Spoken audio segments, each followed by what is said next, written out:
Pardon the interruption, but I'm Michael Wilbon. Tony, scientists say some dinosaurs ran as fast as Usain Bolt. Tony Kornheiser. But they weren't fast enough to catch Hubie Brown, were they? No, take that. And you know what? If they had caught Hubie, Hubie would have beat him down. Beat him down. Hubie was calling games then, and he's calling games now. That's right. Why we love you. Welcome to PTI, boys and girls. In today's episode, the Steelers face the Vikings. Mike McCarthy predicts victory, and the Rockets are reeling off wins. But we begin today with a story that I know you will love, Wilbon. Two undeniably great football coaches, Bill Parcells and Jimmy Johnson, told USA Today that too many contemporary coaches are going for it on fourth down. Johnson complained that too many of the decisions to go on fourth are based on analytics rather than game situations. And Johnson said, quote, "I feel the risk-taking has gone to another level," unquote. Wilbon, you slam today's coaches all the time. Do Parcells and Johnson sound smart or old? Yeah, both.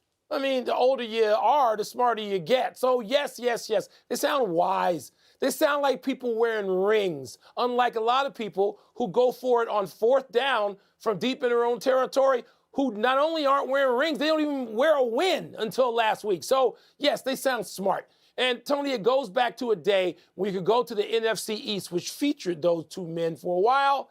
And you know what you can find? You can find all the guys in that division wearing Super Bowl rings. You throw Joe Gibbs in, and I'm sure I'm missing somebody else, whoever later even for the Giants, other people on Giants, Super Bowl rings.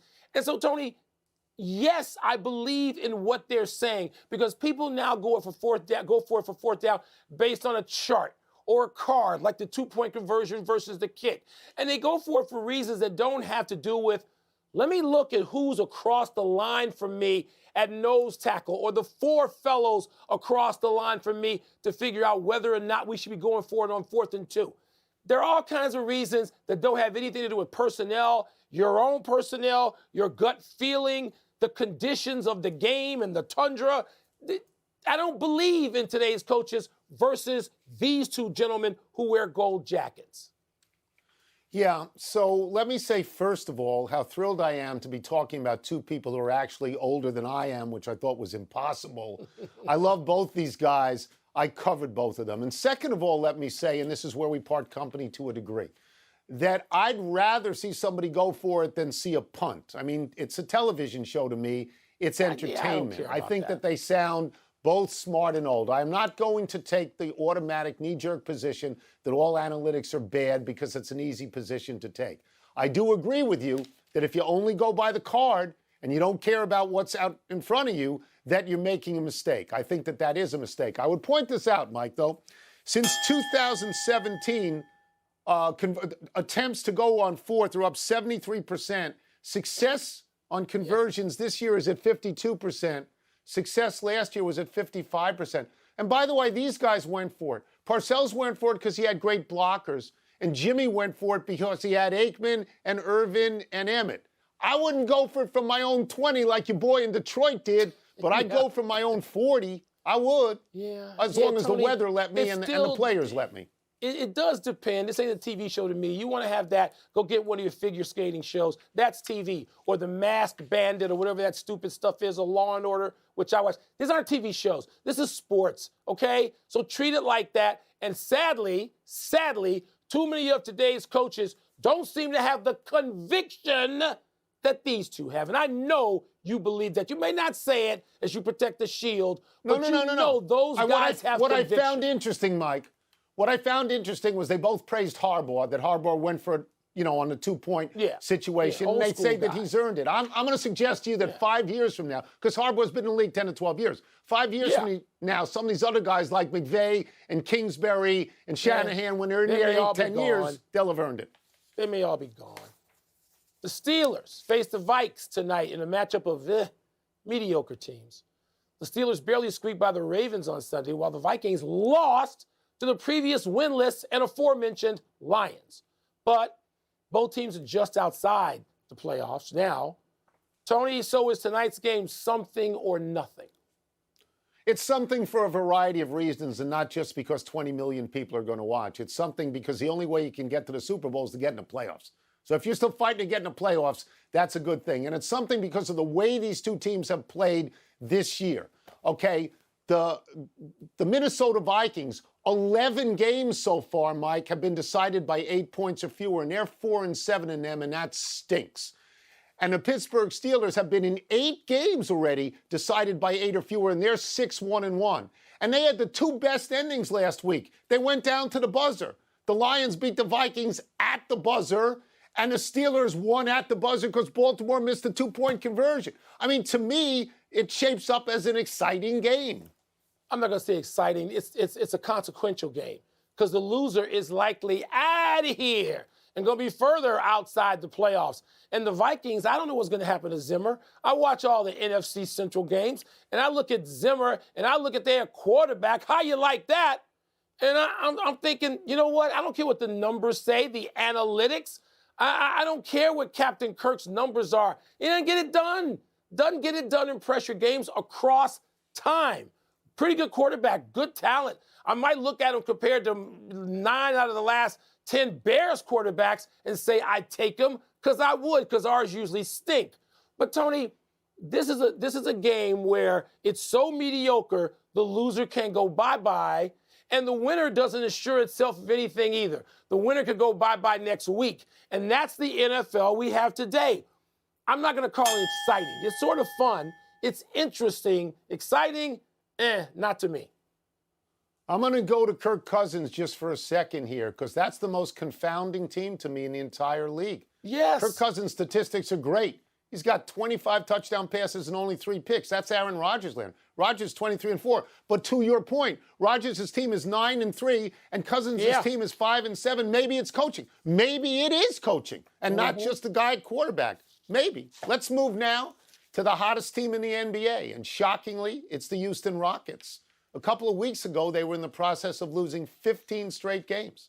Now, after beating the Nets without Kevin Durant last night, they're in the process of winning 7 straight, which admittedly to me feels impossible. Wilbon, does this sudden surge by the Rockets justify the Rockets' plan to work it out on the court and keep John Wall as far away as possible?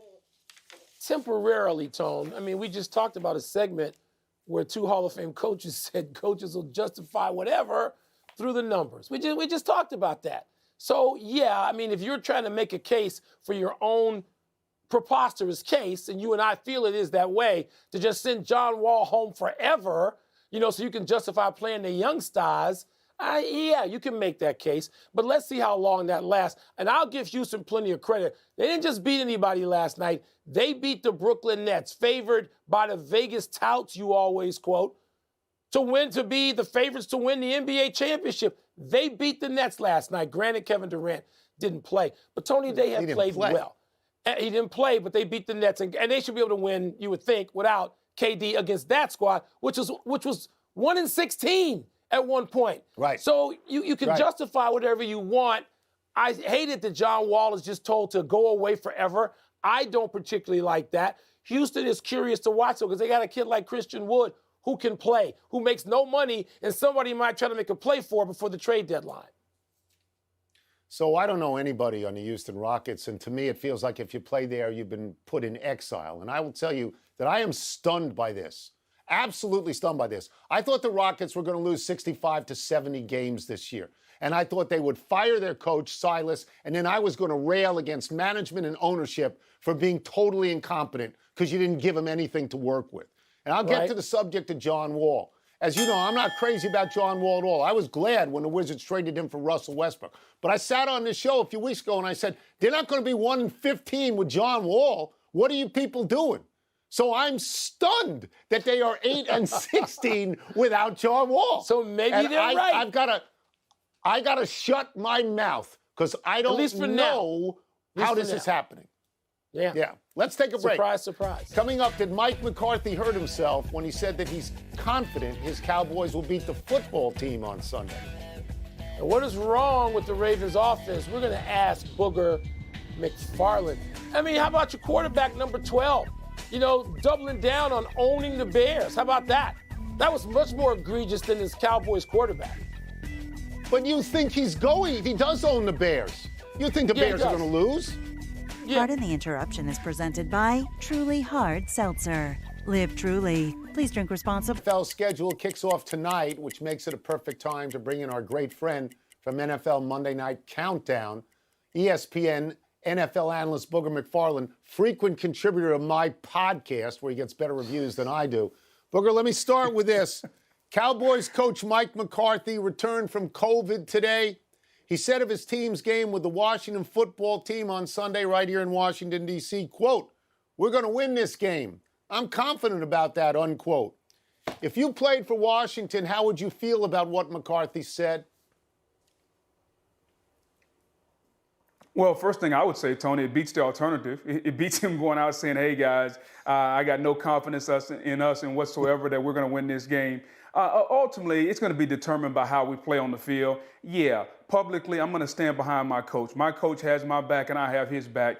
Privately, I know that my coach is just heightened a sense of awareness for the other team. With that being said, that's not the biggest issue the Cowboys have. Their biggest issue is the quarterback. He's got to play a little bit better. Their big line guys, especially up front, Tyron Smith, Zach Martin, those guys have got to play better up front. You know, Jerry came out talking about the wide receivers running the routes. I have no idea what Jerry was talking about. The bottom line, the quarterback has to play better. And if Dak does, they'll be okay against the Washington football team.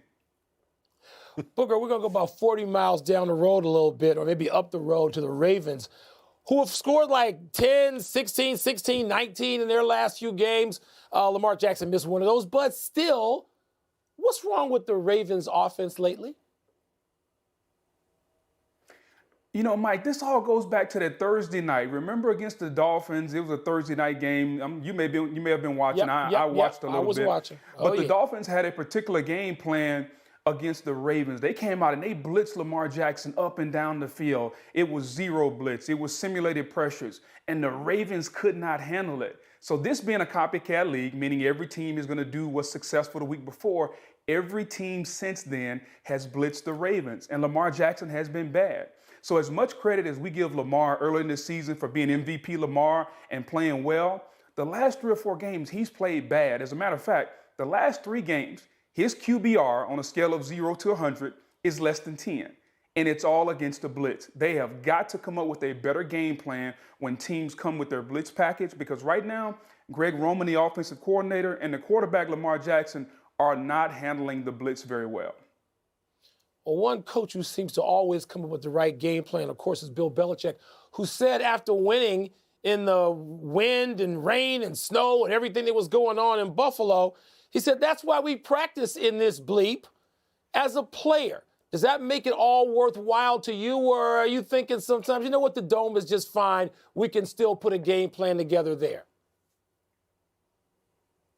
Listen, I was there in Buffalo, and let me tell you, I don't care how many times you go out in 30-degree weather with the wind blowing 40 to 50 miles an hour and snow coming sideways. Just because you do it twice doesn't mean you're more prepared. I was miserable Monday night, Mike. I mean, miserable. So I can imagine how players feel if you got to go out there during the week. Now, Bill has a point. Obviously, when you become familiar with the surroundings and familiar with the circumstances, yeah, you know how to prepare, you know what to expect. But I've talked to a lot of people that grew up and lived in the cold weather, and they tell you all the time, regardless of how the old saying goes, my blood is thinned out, nah, 20 degrees is 20 degrees, and it's cold for everyone. So I hear you, Bill, but I'm not going to buy into that theory, man.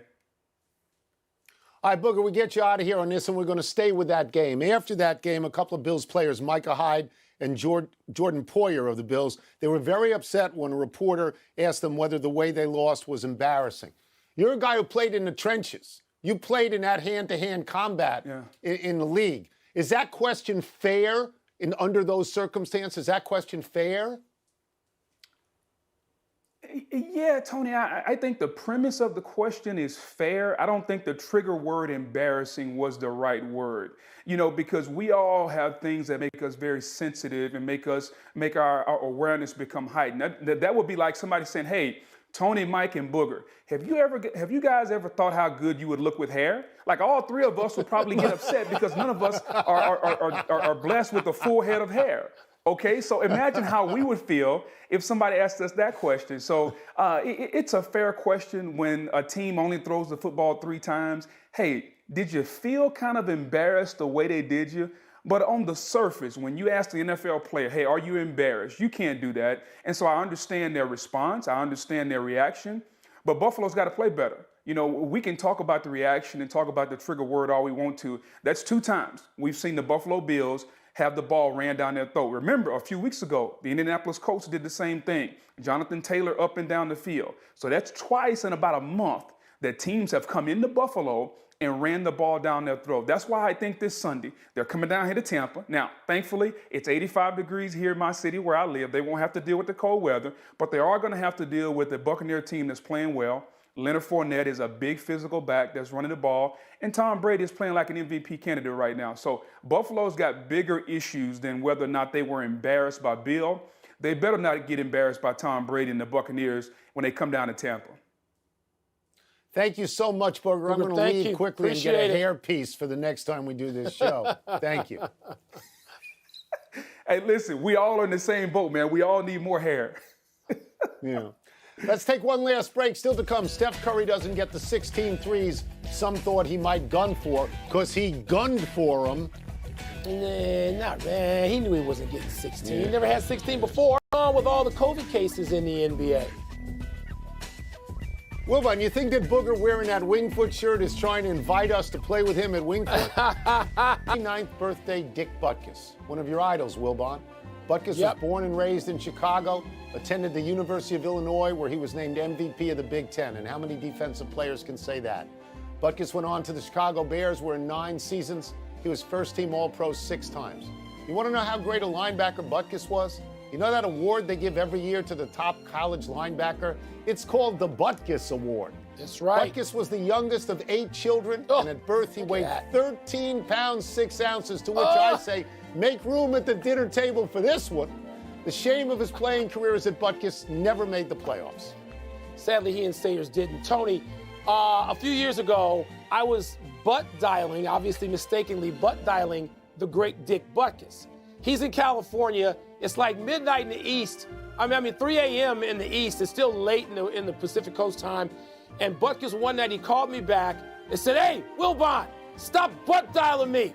But it's funny when I hear you screaming at your kid.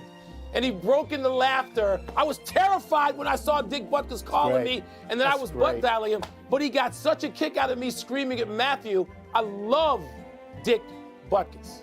So great. Happy anniversary, Eric Dickerson. On this day 37 years ago, the Rams running back ran for 215 yards to break O.J. Simpson's single-season rushing record.